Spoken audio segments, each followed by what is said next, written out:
Hello everyone, once again I welcome you to this channel. फिर से आपको स्वागत है इस चैनल पे। I am Sagar Sahu. I am the physics companion for today's class. मैं आपका दोस्त बोल सकते हो जो आपके इस फिजिक्स लेक्चर में आपको सपोर्ट करने के लिए आया हूँ। तो आज हम लोग चैप्टर 2 स्टार्ट करेंगे, इलेक्ट्रिक पोटेंशियल एंड कैपेसिटेंस का एमसीक्यू सॉल्व करेंगे। इसमें आप हिंदी इंग्लिश दोनों में देख सकते हो, ठीक है। और सेकंड ये है कि चलिए शुरुआत करते हैं। तो फर्स्ट क्वेश्चन है, electric potential at a point is defined as. तो इलेक्ट्रिक पोटेंशियल जो है उसको हम लोग कैसे डिफाइन करते हैं, विद्युत विभव का परिभाषा आपको बताना है, ठीक है। तो पहला ऑप्शन है,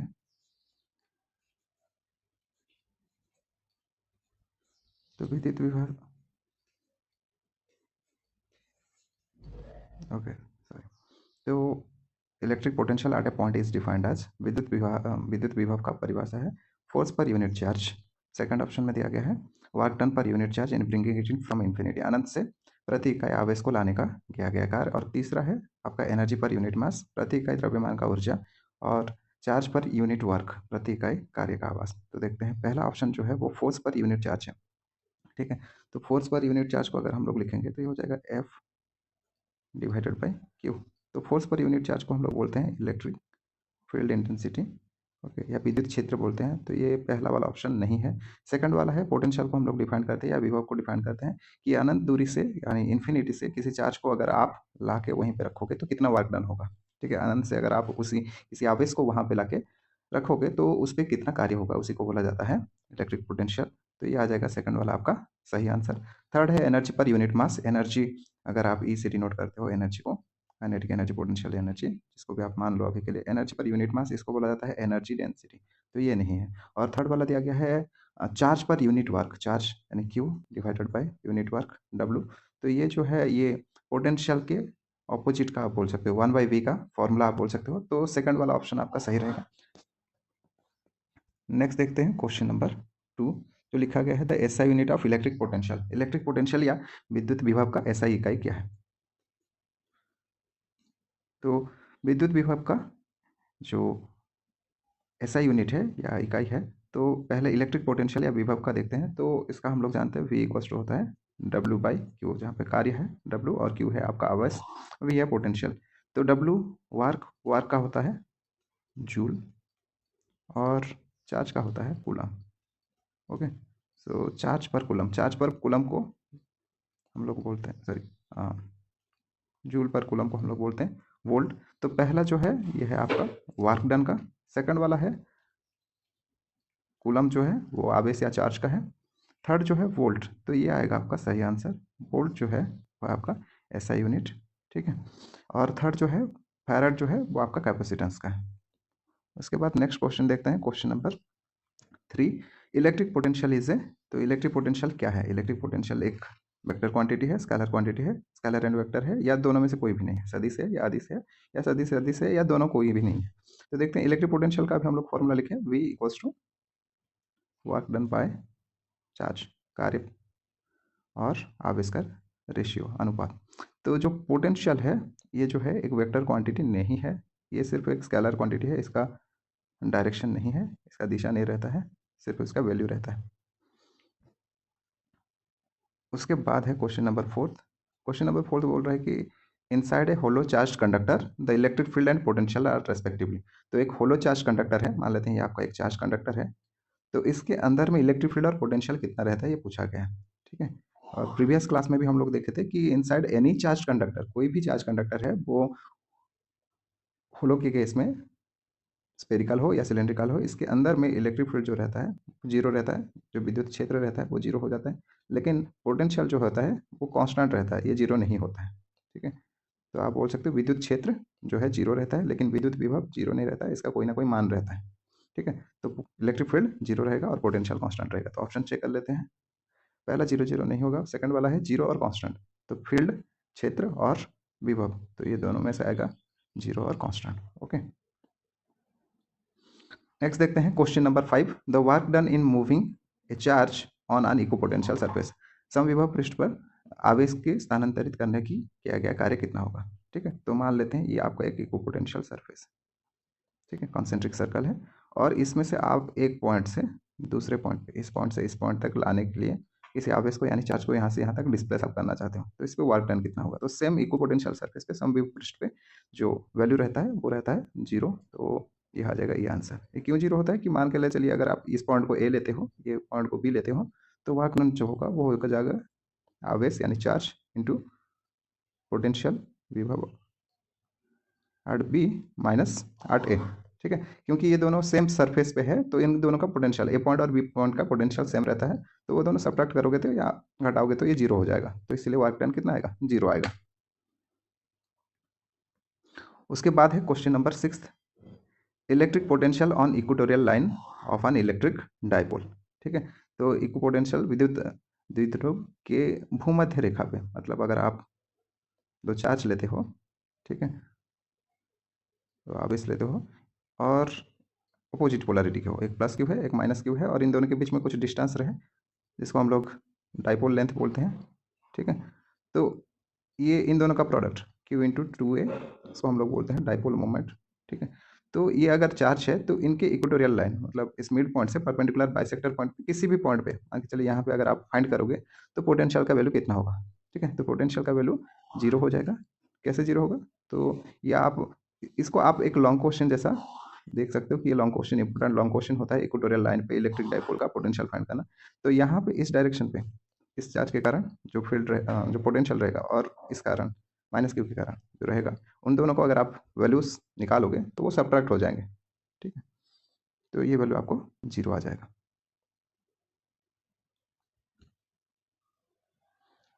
नेक्स्ट है क्वेश्चन नंबर 7। क्वेश्चन नंबर 7 है the angle between electric field and equipotential surface. The angle between electric field and equipotential surface, विद्युत क्षेत्र और समविभव पृष्ठ के बीच का कोण कितना है। तो ये अगर एक चार्ज क्यू है, हम लोग पिछले क्लास में ड्रॉ किए थे, चार्ज क्यू है, तो प्लस क्यू अगर है तो यहाँ से आप फील्ड बाहर तरफ ड्रॉ करोगे, तो इलेक्ट्रिक फील्ड लाइन्स को मान लेते हैं ऐसे,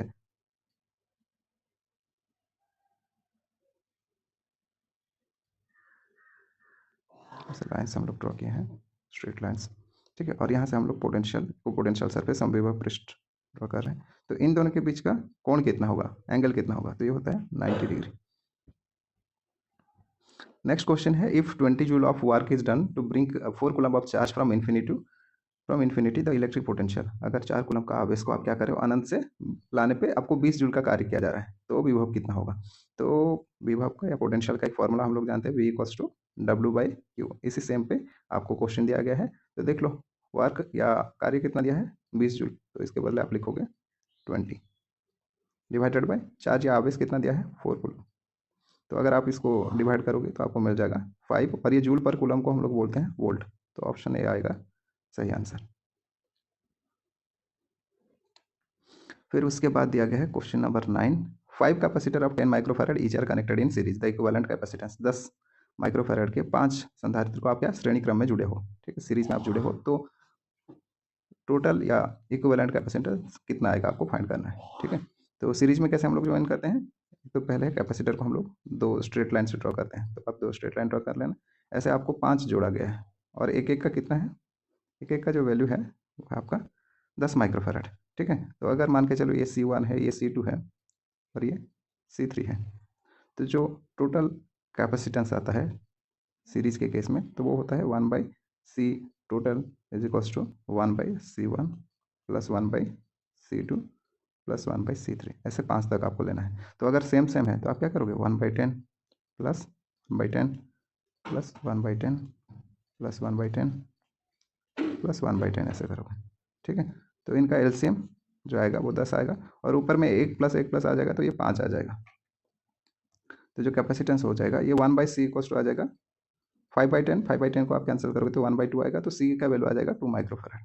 ओके, नेक्स्ट है क्वेश्चन नंबर 10, इसमें बोल रहा है 5 capacitors of 10 microfarad are connected in parallel. ये 10 माइक्रोफैराड के हैं जिसमें आप पैरेलल कॉम्बिनेशन दिए हो। पैरेलल कॉम्बिनेशन कैसे रहता है कि ये अगर एक कैपेसिटेंस है, इसका एंड और दूसरे का एंड, मतलब सारे के सारे पॉजिटिव वाले एंड और सारे के सारे नेगेटिव वाले एंड, ये सब इकट्ठा जुड़ जाएंगे। ठीक है, तो पैरेलल कॉम्बिनेशन में क्या होता है कि आप जो टोटल फाइंड करते हो ये सिंपली उनका सम रहता है। ठीक है, तो 5 कैपेसिटर दिया गया है, ठीक है, आपको 5 संधारित्र दिया गया है। ठीक है, तो आप जब पैरेलल कॉम्बिनेशन करोगे, समांतर में आप जोड़ोगे तो इनका सिर्फ सम हो जाएगा, मतलब जुड़ जाएंगे बस। ठीक है, तो 5 तो दिया गया है, तो हर किसी का 10-10 है, तो 10 को आप 5 बार जोड़ लीजिए, ये 3 4 और ये 5, तो आंसर आ जाए आपका 50 माइक्रोफैराड। उसके बाद क्वेश्चन है डाइलेक्ट्रिक ऑफ कांस्टेंट के is inserted between the plates of capacitor, the capacitance become. यदि किसी संधारित्र की प्लेटों के बीच के अपवर्तनांक को डाइलेक्ट्रिक रखा गया है तो धारिता का क्या होगा करके। तो आपको दो फॉर्मूला यहाँ पे लिखना है कैपेसिटेंस का। ठीक है, एक तो है सी का जो फॉर्मूला है वो नॉर्मल एयर के लिए जो रहता है, सिर्फ अगर आप भरे हो तो वो रहता है C equals to epsilon zero A divided by D. ठीक है, तो ये कैपेसिटेंस हो गया, ये आपका एप्सिलॉन जीरो परमिटिविटी हो गया, ए जो हो गया एरिया हो गया प्लेट का, और डी जो हो गया थिकनेस हो गया। ठीक है, तो अगर आप दो प्लेट्स ऐसे ले रहे हो, एक को अगर आप पॉजिटिव चार्ज दिए हो, एक को नेगेटिव चार्ज दिए हो, तो इन प्लेट का एरिया ए बताता है और डी जो है वो बताता है दूरी। ठीक है, इनके बीच में अगर आप सिर्फ एयर भरे हो तो ऐसा रहता है, लेकिन अगर इन दोनों के बीच में आप कोई अपवर्तकांक भर रहे हो या डाइलेक्ट्रिक भर रहे हो, डाइलेक्ट्रिक कांस्टेंट का के जो हम लोग लिखते हैं, तो ये वैल्यू आ जाएगा के epsilon zero A divided by D. ठीक है, तो अगर आप इन दोनों के बीच में रिलेशन देखोगे, जब आप इसके अंदर में कोई डाइलेक्ट्रिक मटेरियल को भर रहे होगे, ठीक है, मान के चलते ये डाइलेक्ट्रिक को हम लोग भर लिए हैं जिसका वैल्यू जो है डाइलेक्ट्रिक कांस्टेंट के है, तो ये हो जाएगा के और ये वैल्यू सी है, तो ये बढ़ जाएगा के टाइम्स अब सी हो जाएगा। उसके बाद है the SI unit of capacitance. SI unit of capacitance, धारिता का एसआई इकाई क्या है। ठीक है, तो कैपेसिटेंस हम लोग बोलते हैं C equals to Q by V. ठीक है, तो कैपेसिटेंस कैसे डिफाइन करते हैं, चार्ज डिवाइडेड बाय वोल्ट। तो यहाँ पे अगर आप देखोगे चार्ज या आवेश का रहता है coulomb, coulomb divided by potential का रहता है वोल्ट। ठीक है, तो कूलम बाय वोल्ट इसको हम लोग बोलते हैं फैराड। ओके, तो ऐसा यूनिट क्या रहेगा, फैराड रहेगा। तो पहला देख लो, पहला जो है ये आपका पोटेंशियल का रहता है, इलेक्ट्रिक पोटेंशियल का वोल्ट रहता है, ओम जो रहता है वो रेजिस्टेंस का रहता है, कूलम जो होता है वो चार्ज या आवेश का रहता है। ठीक है, तो ऑप्शन सी आएगा आपका आंसर, ऐसा यूनिट ऑफ कैपेसिटेंस करके। फिर उसके बाद दिया गया है a capacitor of capacitance 2 microfarad is connected to 100 volt battery, the energy stored. ठीक है, अगर 2 माइक्रोफैराड के धारिता वाला संधारित्र को 100 वोल्ट बैटरी से जोड़ा गया है तो आपको ऊर्जा कितना उसमें स्टोर हो जाएगा या संचित हो जाएगा, आपको फाइंड करना है। तो एनर्जी या वर्क डन जो होता है इस केस में हम लोग फॉर्मूला यूज़ करते हैं हाफ सी वी स्क्वायर। तो ये हो जाएगा हाफ, सी का वैल्यू यहाँ पे हम लोग दिया गया है क्वेश्चन में कैपेसिटेंस का। ठीक है, तो ये हो जाएगा 2 माइक्रोफैराड, मतलब होता है 10⁻⁻6, तो आप लिखोगे 10⁻⁻6 इंटू वी कितना दिया गया 100, तो आप ये 100 लिखोगे, 100 का स्क्वायर करोगे तो ये हाफ और 2 कट जाएगा, ये हो जाएगा 10⁻⁻6 इंटू ये आप 100 का स्क्वायर करोगे तो ये 10⁻2 आप इसको लिख सकते हो, 10⁻2 का स्क्वायर यानी 10⁻4 हो जाएगा। तो इसका आंसर आ जाएगा 10⁻²। अब देखो 10⁻² आपके ऑप्शन में ऐसा नहीं दिया गया है इसको, तो अगर आप फ्रैक्शन में कन्वर्ट करोगे तो आ जाएगा -0.012। ठीक है, तो आएगा ये वाला ऑप्शन। नेक्स्ट है 1 electron volt is equals to, 1 electron volt का वैल्यू कितना है। ठीक है, तो यहाँ पे ये थोड़ा सा करेक्ट कर लेना, माइनस नीचे नहीं, माइनस यहाँ पे। ठीक है, -19, तो इसका सही आंसर आएगा सेकंड वाला 1.6 इंटू 10⁻⁻19 जूल। ठीक है, 1 इलेक्ट्रॉन वोल्ट का डेफिनेशन या परिभाषा आप जरूर पढ़ लेना, क्योंकि ये 2 मार्क क्वेश्चन में अच्छे खासा पूछा जा सकता है कि 1 इलेक्ट्रॉन वोल्ट का वैल्यू कितना है, या 1 इलेक्ट्रॉन वोल्ट डेफिनेशन के हिसाब से लिखो कि इसका परिभाषा क्या है, आप लिखो। ठीक है, उसके बाद है क्वेश्चन नंबर 15। क्वेश्चन नंबर 15 बोल रहा है capacitance of A parallel plate capacitor depend, समांतर प्लेट संधारित्र का धारिता निर्भर करता है। तो अभी हम लोग एक फॉर्मूला लिखे थे कैपेसिटेंस का फॉर्मूला, के या सी प्राइम, सी या सी प्राइम आप जो भी लिखना चाहो लिख लेना। ठीक है, सी इक्वल्स टू के epsilon zero A divided by D. ठीक है, तो अब देख लेते हैं ये कैपेसिटेंस जो है वो किसके किसके ऊपर निर्भर करता है या डिपेंड करता है। तो पहला तो के ऊपर डिपेंड करता है, ए के ऊपर। पहला क्वेश्चन पूछा है एरिया ऑफ, पहला ऑप्शन दिया है एरिया ऑफ प्लेट्स, तो ये जो कैपेसिटेंस है ये एरिया के ऊपर डिपेंड करता है, हाँ डिपेंड करता है। सेकंड दिया है separation between the plate, separation यानी ये इन दोनों के बीच का दूरी, हाँ इसके ऊपर निर्भर करता है। थर्ड है डाइलेक्ट्रिक मीडियम, ये के ऊपर डिपेंड करता है। ठीक है, तो इसका मतलब सारे के सारे के ऊपर डिपेंड करता है, तो आंसर आ जाएगा ऑल ऑफ दिस। नेक्स्ट है question number 16, when the separation between the plates of a capacitor is doubled it's capacitance become. ठीक है, तो अभी हम लोग फिर से फॉर्मूला उसी को लिखते हैं, सी या सी प्राइम जो भी आपको लिखना है, के epsilon 0 A divided by D. ठीक है, इसको हम लोग हाँ, तो अब क्या दिया गया है, if separation between the plates, अगर प्लेट के बीच की दूरी दुगनी कर दी जाए, तो इसका मतलब अब ये डी के बदले आप कितना लिखोगे, तो अगर मान लेते हैं सी स्टार कर देते हैं कि जब हम लोग दूरी डबल कर दिए हैं तो देखेंगे, तो ये हो गया के एप्सिलॉन 0 ए डिवाइडेड बाई, अब डी दूरी के बदले हम लोग क्या लिखेंगे, 2d लिखेंगे। ठीक है, अब देखो ये जो क्वांटिटी है, ये जो चीज़ है, ये सी के बराबर है। ठीक है, तो इसका मतलब इनके बदले हम लोग क्या लिख सकते हैं, सी लिख सकते हैं, तो ये आ जाएगा c/2। तो इसका मतलब ये क्या हो गया, पहले से आधा हो गया, हाफ हो गया। ठीक है, तो ये आएगा आंसर।